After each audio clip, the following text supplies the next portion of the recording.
Everyone, welcome to my channel. Friends, हमारा आज का जो टॉपिक है वह है शैक्षिक प्रबंधन एवं प्रशासन, और इसमें हम आज पढ़ने वाले हैं न्यूपा को।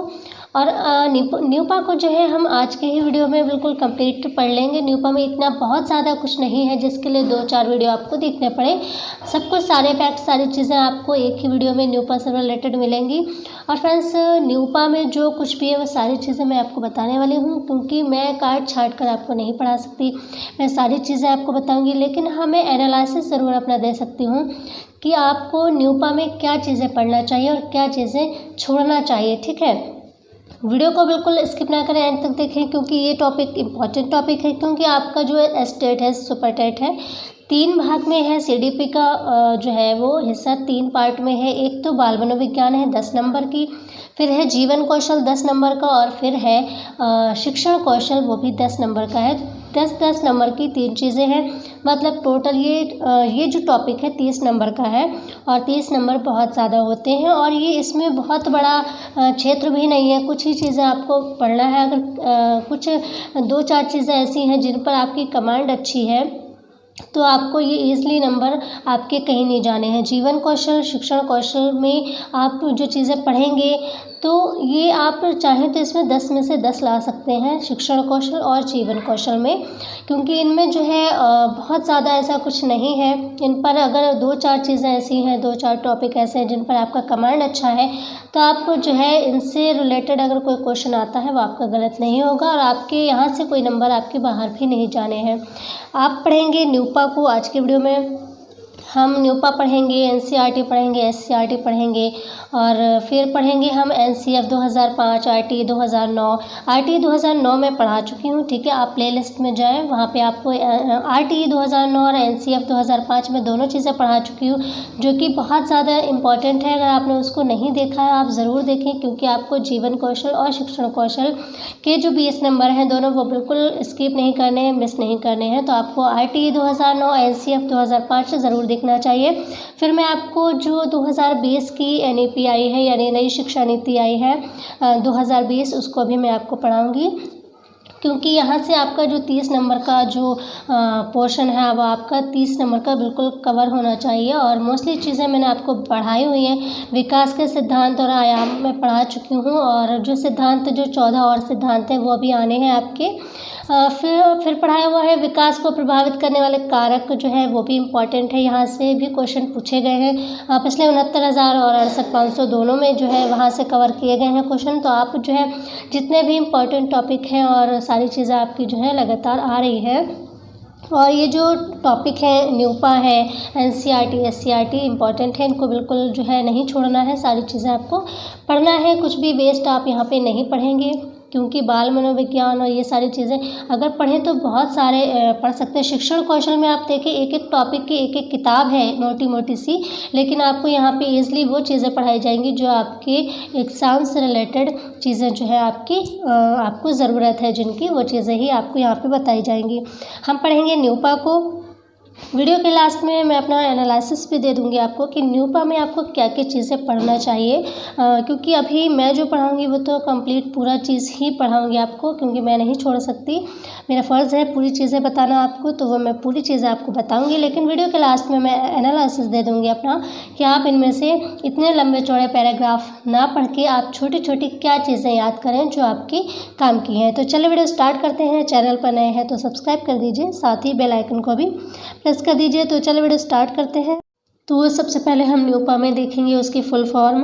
तो हिंदी और इंग्लिश दोनों में हम इसकी जो है फुल फॉर्म देखेंगे। न्यूपा, NUEPA, न्यूपा, जिसकी फुल फॉर्म इंग्लिश में होगी national university of educational planning and administration. ठीक है, national university on educational planning administration. और जिसकी हिंदी में जो इसकी फुल फॉर्म है न्यूपा की, वह राष्ट्रीय शैक्षिक योजना एवं प्रशासन विश्वविद्यालय। राष्ट्रीय शैक्षिक योजना एवं प्रशासन विश्वविद्यालय इसकी हिंदी में फुल फॉर्म है, और इंग्लिश में है national university on educational planning administration. तो दोनों ही फुल फॉर्म में आपको ज़रूर ध्यान रखनी है, हिंदी और इंग्लिश, क्योंकि इंग्लिश में नहीं पूछते हैं, कई बार हिंदी में पूछ लेते हैं, और इंग्लिश में पूछेंगे तब तो बहुत ईजी होता है। आप जो है इसके अल्फ़ाबेट देखकर जो है थोड़ा सा ध्यान से आप उसको आइडिया लगा सकते हैं, बट हिंदी में आपको थोड़ा सा याद रखना होगा। राष्ट्रीय शैक्षिक योजना एवं प्रशासन विश्वविद्यालय, ये तो हो गई इसकी फुल फॉर्म, जो कि इसका मेन पार्ट है न्यूपा में, क्योंकि न्यूपा में कई बार ऐसा होता है फुल फॉर्म ही पूछ लेते हैं और कुछ नहीं पूछते, तो इसको जो है फुल फॉर्म आप इसको ज़रूर ध्यान रखें। कई बार ऐसा होता है कि न्यूपा के उद्देश्य या उसके जो उसके प्रकाशन होते हैं वो पूछ सकते हैं, तो आप अभी वो भी देखेंगे, ठीक है। वीडियो के लास्ट में मैं जो है उसका एनालिसिस दे दूँगी पूरे वीडियो का, कि आपको इतने बड़े बड़े पैराग्राफ ना याद करके आप क्या चीज़ें याद करें जो आपके काम आएंगी, बट आपको ये सारी चीज़ें एक बार ज़रूर पढ़नी चाहिए। छोटी चीज़ें भी शॉर्ट में आप पढ़ें, याद करें, लेकिन आपको एक नज़र जो है सारी चीज़ें बिल्कुल डिटेल से भी पढ़नी चाहिए, चाहे वो आप एक बार ही पढ़ लें तो आपके जो है माइंड में चीज़ें रहेंगी। तो सबसे पहले हम देखते हैं पहला पॉइंट न्यूपा का, जो कि इसके जो कुछ पॉइंट हैं वो पहले सबसे लिख दिए हैं, उसके बाद उद्देश्य और प्रकाशन देखेंगे, और जो पॉइंट जो लिखे हैं पहले उन्हीं से क्वेश्चन बन जाते हैं, कई बार उन्हीं से क्वेश्चन पूछे गए हैं, तो आप इसको जो है ध्यान से देखें। पहला जो पॉइंट है वो है न्यूपा शिक्षा के क्षेत्र में योजना और प्रशासन से जुड़ा भारत के मानव संसाधन विकास मंत्रालय का न केवल एक निकाय है, अपितु ये संपूर्ण दक्षिण एशिया में शैक्षिक योजना एवं प्रशासन की बेहतरी के लिए कार्य करता है। इतना बड़ा पैराग्राफ ना आपको याद करके आपको बस इतना ध्यान रखना है कि न्यूपा जो है किसके लिए कार्य करता है या क्यों कार्य करता है, किस लिए उसकी स्थापना हुई है। तो बस इतना ध्यान रखना है आपको, न्यूपा के लिए शैक्षिक योजना एवं प्रशासन की बेहतरी के लिए ये कार्य करता है। कौन? न्यूपा। तो पहले पॉइंट में तो आपको बस इतना ध्यान रखना है। दूसरा पॉइंट देखें जो कि इम्पॉर्टेंट है। दूसरा पॉइंट है न्यूपा की स्थापना एशिया एवं पैसिफिक क्षेत्र में शिक्षा योजनाकारों तथा प्रशासकों के प्रशिक्षण हेतु 1962 में यूनेस्को के केंद्र के रूप में की गई थी। सबसे पहले न्यूपा की स्थापना 1962 में यूनेस्को के केंद्र के रूप में की गई थी। ये आपको ध्यान रखना है कि न्यूपा की स्थापना 1962 में यूनेस्को के केंद्र के रूप में की गई थी, और ये आपको ज़रूर ध्यान रखना है कि इसकी स्थापना भारत सरकार ने नहीं की थी, ठीक है, कि भारत सरकार ने बाद में इसका अधिग्रहण कर लिया था, लेकिन इसकी स्थापना नहीं की थी। तो न्यूपा की स्थापना 1962 में हुई थी, यूनेस्को के केंद्र के रूप में हुई थी, और फिर क्या था, भारत सरकार द्वारा 2006 में इसे मानद विश्वविद्यालय का दर्जा प्रदान किया गया था। क्योंकि इसकी जो स्थापना हुई थी 1962 में हुई थी, यूनेस्को के केंद्र के रूप में हुई थी, बट बाद में भारत सरकार ने इसका अधिग्रहण कर लिया था और 2006 में इसे मानद विश्वविद्यालय का दर्जा प्रदान किया था न्यूपा को, ठीक है, भारत सरकार ने। तो ये इम्पॉर्टेंट हो जाता है यहाँ पर कि भारत सरकार ने जो न्यूपा है उसका अधिग्रहण कब किया था या उसको मानद विश्वविद्यालय का दर्जा कब प्रदान किया था। तो भारत सरकार ने न्यूपा को 2006 में मानद विश्वविद्यालय का दर्जा प्रदान किया था। फिर देखें इसका जो अधिग्रहण है वो कब किया था भारत सरकार ने, ये इम्पॉर्टेंट है। तो न्यूपा की स्थापना भारत सरकार ने नहीं की थी, ठीक है, परंतु बाद में सरकार ने 1969 में इसका अधिग्रहण कर लिया था। ये आपको ज़रूर ध्यान रखना है कि इसका अधिग्रहण भारत सरकार ने कब किया। भारत सरकार ने 1969 में इसका अधिग्रहण किया था न्यूपा को, ठीक है, न्यूपा का अधिग्रहण किया था 1969 में। 2006 में भारत सरकार ने इसको मानद विश्वविद्यालय का दर्जा दिया था, और 1962 में जो है यूनेस्को के केंद्र के रूप में इसकी स्थापना हुई थी। तो ये 3 वर्ष जो है आपको ये ज़रूर ध्यान रखने हैं। नेक्स्ट है 1965 में न्यूपा का नाम बदलकर इसे एशियाई शैक्षिक योजना एवं प्रशिक्षण संस्थान बना दिया गया, ठीक है, यानी न्यूपा का नाम चेंज हुआ था। सबसे पहले तो वह न्यूपा ही था, बीच में 1965 में, देखिए 1962 में इसकी स्थापना हुई यूनेस्को के केंद्र के रूप में। फिर 1965 आया, 1965 में न्यूपा का नाम बदल दिया गया और उसका नाम बदलकर क्या हो गया, एशियाई शैक्षिक योजना एवं प्रशिक्षण संस्थान, ये हो गया न्यूपा का नाम चेंज होकर 1965 में। फिर क्या हुआ, जब भारत सरकार ने 1969 में इसका अधिग्रहण किया, अभी आपने ऊपर पढ़ा, भारत सरकार ने 1969 में न्यूपा का अधिग्रहण कर लिया था, यानी किसका अधिग्रहण कर लिया था, एशियाई शैक्षिक योजना एवं प्रशिक्षण संस्थान का अधिग्रहण कर लिया था। और फिर अधिग्रहण करने के बाद पुनः इसका नाम फिर से क्या हो गया, न्यूपा हो गया था, ठीक है। तो सबसे पहले न्यूपा था, 1965 में फिर से इसका नाम बदलकर एशियाई शैक्षिक योजना एवं प्रशिक्षण संस्थान हो गया। और उसके बाद जब 1969 में भारत सरकार ने न्यूपा का अधिग्रहण कर लिया था, तो उसका नाम बदलकर फिर से क्या कर दिया गया, न्यूपा कर दिया गया था। यानी 1969 में भारत सरकार ने इसका अधिग्रहण करके इसका नाम न्यूपा कर दिया था। तो ये चीज़ आपको ध्यान रखनी है। फिर जो इम्पोर्टेंट चीज़ आती है न्यूपा से रिलेटेड, वो पूछी जाती है कि न्यूपा में सर्वोच्च पद किसका होता है, या जो न्यूपा का सर्वोच्च अधिकारी होता है या जिसका सर्वोच्च पद होता है वो कौन होता है। तो ये आपसे पूछा जा सकता है। तो न्यूपा का सर्वोच्च पद जो होता है वो उसके अध्यक्ष का होता है। यानी न्यूपा में जितने भी कर्मचारी हैं उनमें सबसे ऊंचा जो पद है, सबसे सर्वोच्च पद जो है, सबसे सर्वोच्च जो पोस्ट है वो उसके अध्यक्ष की होती है। और ये पूछा जा सकता है कि न्यूपा का अध्यक्ष कौन होता है, ये कई बार पूछा गया है। तो पूछा जा सकता है आपसे आगामी एग्जाम्स में भी कि न्यूपा का जो अध्यक्ष होता है वो कौन होता है। तो न्यूपा का अध्यक्ष जो होता है वो मानव संसाधन विकास मंत्री होता है, चाहे वो कोई भी हो। ठीक है, सरकारें बदलती हैं, मंत्री बदलते हैं, ठीक है, तो चाहे कोई सा भी मंत्री हो, मानव संसाधन विकास मंत्रालय का जो मंत्री होता है वही इसका जो न्यूपा है उसका सर्वोच्च पद उसी का होता है, यानी वो अध्यक्ष होता है। तो न्यूपा का अध्यक्ष कौन होता है, मानव संसाधन विकास मंत्री होता है, और यही जो है अध्यक्ष होता है, और अध्यक्ष जो है इसका सर्वोच्च पद होता है न्यूपा का। ठीक है, तो ये तो हो गई कुछ इम्पॉर्टेंट फैक्ट्स न्यूपा से रिलेटेड। न्यूपा में आप पढ़ेंगे तो पढ़ने को बहुत कुछ है, पर जो उसका निष्कर्ष निकलता है तो बस इतनी ही सारी चीज़ें निकलती हैं जो भी आपने पढ़ी। ठीक है, आप देखते हैं न्यूपा का उद्देश्य, ये भी कोई बहुत ज़्यादा नहीं है, पढ़ें तो बहुत कुछ है पढ़ने को, बट सीधी एक लैंग्वेज में देखें तो 3 पॉइंट निकल कर आते हैं न्यूपा की स्थापना के उद्देश्य। सबसे पहला क्या है, सेवा पूर्व और सेवाकालीन प्रशिक्षण देना न्यूपा का उद्देश्य है।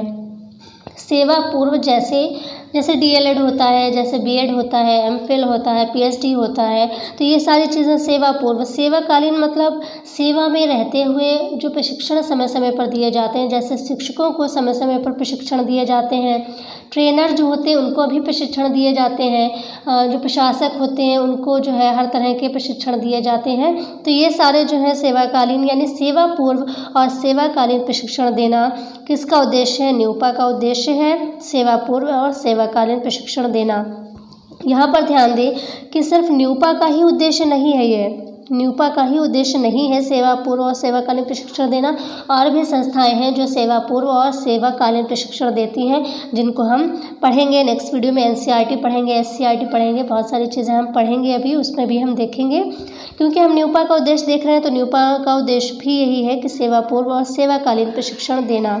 नेक्स्ट जो उद्देश्य है न्यूपा का वो है शैक्षिक योजना एवं प्रशासन। ठीक है, शैक्षिक योजना एवं प्रशासन क्षेत्र से जुड़े व्यक्तियों या संस्थाओं को अकादमिक एवं व्यावसायिक निर्देशन देना, यानी ये व्यक्तियों को और संस्थाओं को अकादमिक और व्यावसायिक निर्देशन भी देती है न्यूपा।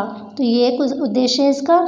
फिर थर्ड उद्देश्य जो है न्यूपा का, प्रशिक्षण हेतु पाठ्यक्रम तैयार करना, यानी जो प्रशिक्षण दिए जाते हैं उनका जो पाठ्यक्रम होता है, लेसन प्लान समझ लें उसका, या लेसन जो होते हैं पाठ्यक्रम जो होता है वो तैयार करना, ये भी न्यूपा का उद्देश्य है, प्रशिक्षण हेतु पाठ्यक्रम तैयार करना। क्योंकि सेवा पूर्व और सेवाकालीन जो प्रशिक्षण दिए जाते हैं उनके लिए पाठ्यक्रम तैयार करना न्यूपा का उद्देश्य है। तो ये 3 ही इम्पॉर्टेंट है, बाकी तो बहुत सारे किसी भी कोई भी संस्था या कोई भी चीज़ जब बनती है तो उसके उद्देश्य ही होते हैं, वह किसी न किसी उद्देश्य से ही उसकी स्थापना हुई होती है।